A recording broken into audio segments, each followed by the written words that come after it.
Kalau saya ada Sebab kes lampau, saya tak boleh cari rezeki halal. Tak ada boleh pukul saya. Kalau saya miskin.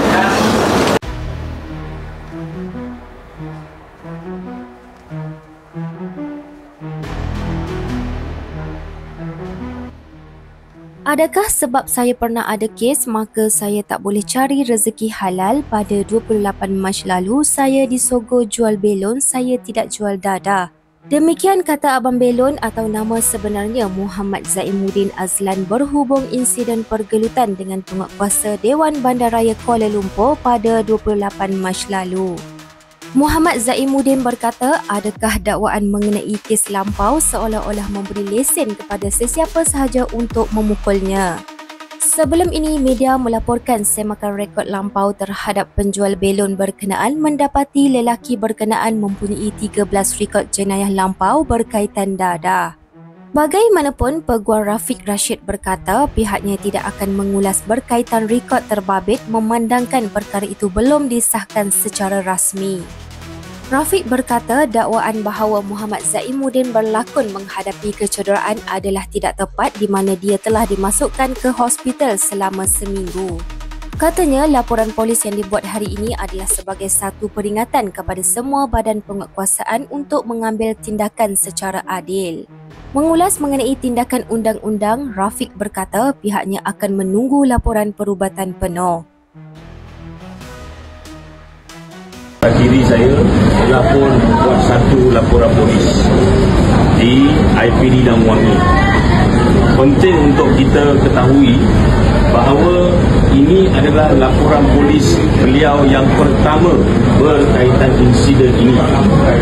Insiden pada 28 Mac 2025 jam lebih kurang 11.30 hingga 11.45 malam. Sebelum ini, seperti mana dilaporkan oleh media dan dalam pengetahuan semua orang, ada beberapa laporan polis tetapi bukan oleh pengadu ini. Seperti mana anda semua tahu, satu video telah viral dan beliau telah pun berada dalam keadaan di mana pada beliau telah dikasari, dianiaya, dipukul, dicekuk leher, diterajang, dihimpit, ditiarapkan dan akhirnya pada 29 hari bulan 3 2025 sehingga 4 April 2025 beliau telah dibuatkan. Kalau saya ada kes lampau, adakah itu pesan untuk siapa-siapa? Tak ada boleh pukul saya. Kalau saya miskin.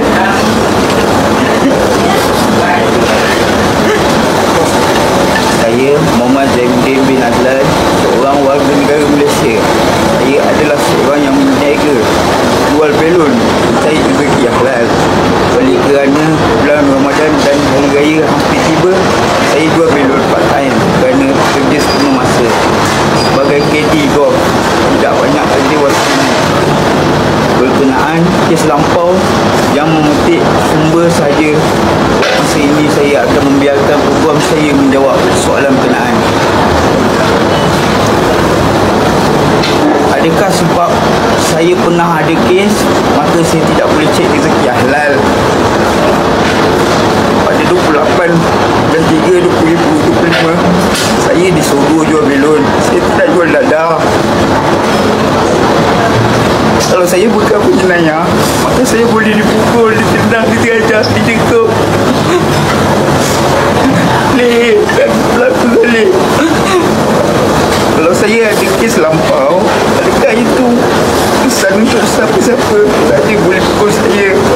Kalau saya miskin.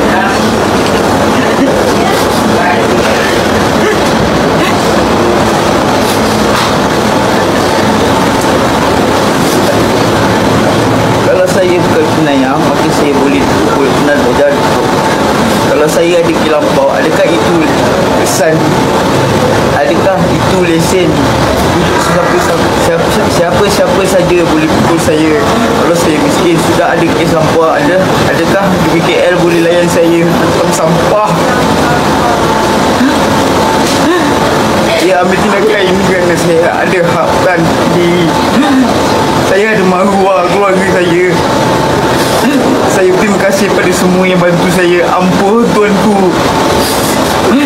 patut junjung kasih atas kehadiran anda Tuanku Al-Sultan Abdullah di Hospital Bertemu Putih. Begitu juga saya ucapkan pada mereka yang doakan saya, keluarga saya. Pada yang komen dan beri kata-kata hina, saya doakan perkara yang kena pada saya tidak akan dilalui oleh anda semua. Saya lihat video saya dipukul mereka. Saya mohon maaf pada ibu, ayah dan kakak serta adik saya. Saya hendak berubah. Bukan mudah jadi orang miskin dan susah. Saya akan lawan sebab perkara ini zalim. Pada pihak berkuasa, tolong jaga integriti. Tolong bertindak ikut undang-undang. Saya hanya mencari sesuatu nasib bagi diri saya dan keluarga saya. Kami pun hendak berhari raya macam orang lain.